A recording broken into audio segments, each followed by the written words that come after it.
En el año 2001 se realiza en La Habana la conferencia académica Girón 40 años después.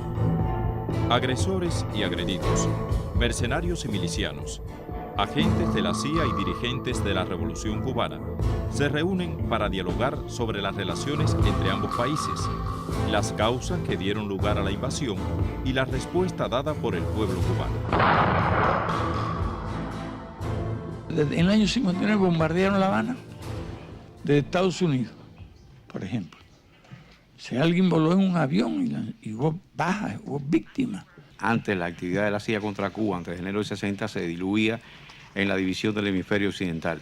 Pero en enero del 60 se crea por vez primera en la CIA una fuerza de tarea para trabajar contra Cuba, que es la WH4, bajo la dirección de Jacques Sterlini. Que mucho antes del 17 de marzo de 1960, la política de hostilidad y agresiones del gobierno de Estados Unidos contra Cuba se había iniciado. De las presiones diplomáticas a la escalada de agresiones económicas y de ella a la organización y dirección de fuerzas de oposición contrarrevolucionaria, tanto dentro como fuera del país, a la estimulación, apoyo y equipamiento de grupos armados irregulares en las zonas rurales y montañosas cubanas, a la realización de actos de sabotaje y terroristas en las ciudades, así como la preparación de conspiraciones para atentar contra la vida de Fidel y otros líderes revolucionarios, entre otras medidas, que más tarde integrarían todo un programa gubernamental. 4 de marzo de 1960. Una explosión estremece la nave. Nadie sabe qué ha sucedido, pero los cubanos corren a ayudar a los heridos. Efectivamente, la explosión de la Cubre fue algo que irritó sumamente a todo el mundo. Es como si lo estuviera viendo el minuto exacto en que, estando allí en la dirección del INRA, escuchamos una explosión fuerte, hizo retemblar un poco el propio edificio. Y miré y vi una columna de humo. E inmediatamente bajé, tomé el auto y fui para allá. Cuando usted acusó a los estadounidenses por ser los responsables de la Cubre, ¿se basó esto en evidencias, en supuestos, en emociones o en cálculos? Pregunta si había algún papel. Les digo que no. Si había alguna evidencia, le digo que no. Simplemente había la total convicción de que sí había sido un sabotaje y era obra de la CIA. No pensamos que era el FBI porque era la CIA la responsable. La institución de Estados Unidos se encarga de determinar las responsabilidades. No pretendo decir una sola palabra para herir a nadie.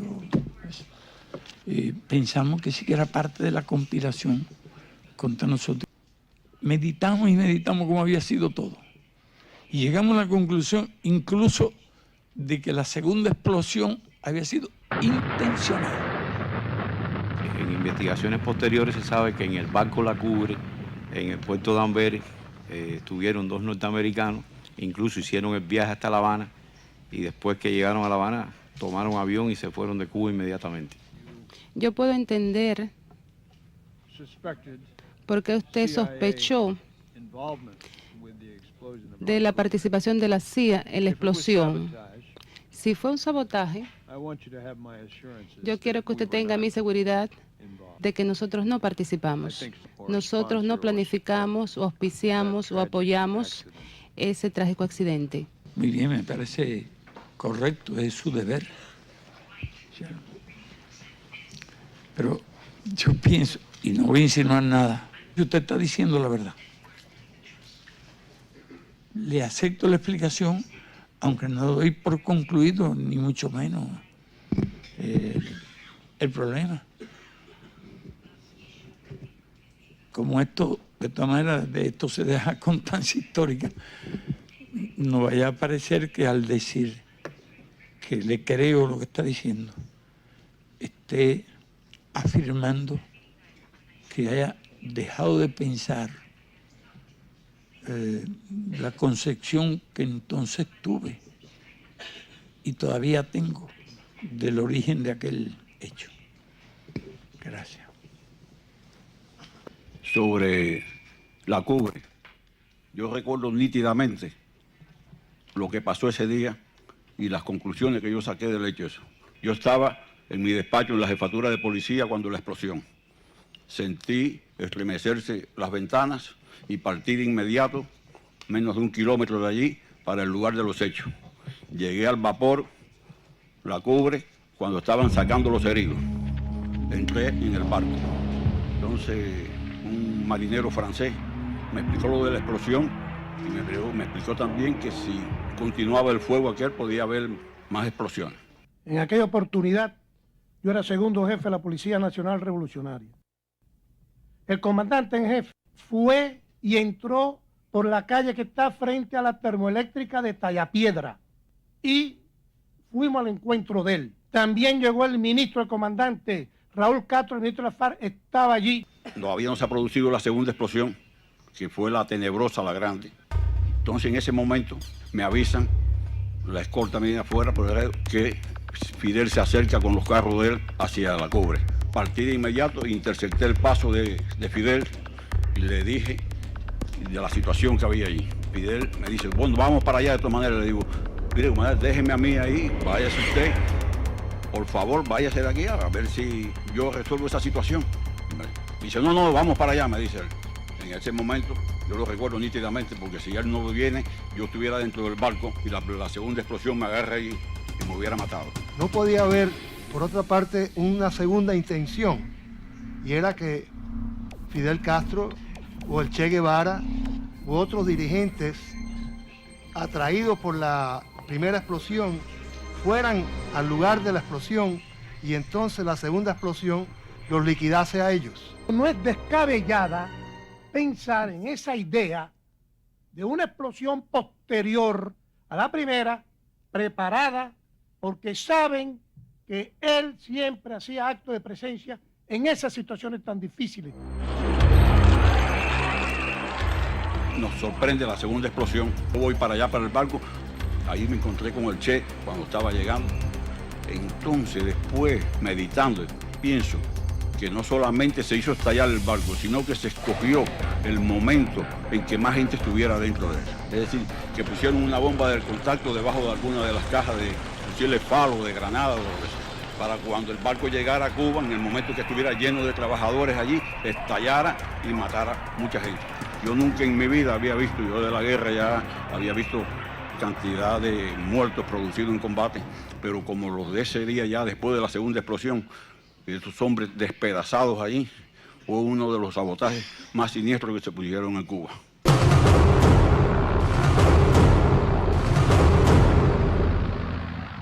Usando la imaginación, podría decir abusando de la imaginación, se podría llegar a elaborar esa idea, pero es muy difícil, una bomba no se pone, porque para lograr esos objetivos hay otros muchos procedimientos, y más fácil, menos complicados y más seguros. Nadie podía imaginarse a la hora que iban a descargar ese barco y quién iba a estar allí. Yo pienso que el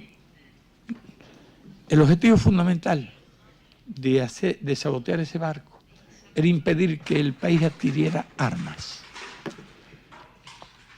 Probable objetivo 2, dar un golpe fuerte, bien desmoralizador, y a la vez sembrar un pánico grande en nuestra población.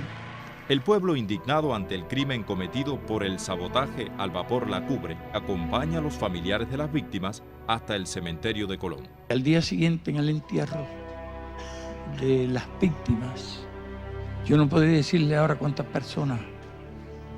personas dimos sepultura, porque aquello produjo un total de más de 100 muertos. Me imagino que algunos morirían después, algunos habrán desaparecido con la explosión, otros serían fragmentos de cuerpos humanos. Y se reunió una enorme multitud y marchó por la calle 23 hacia el cementerio, casualmente el día en que a al despedir el duelo o al pronunciar un discurso, yo dije, patria o muerte, venceremos. El sabotaje al vapor La Cubre fue la más sangrienta de las acciones llevadas a cabo para desestabilizar y destruir a la revolución en sus primeros meses en el poder. El hecho demostró al pueblo cubano de lo que eran capaces sus enemigos y reafirmó su convicción de prepararse para afrontar cualquier agresión, resistir y vencer.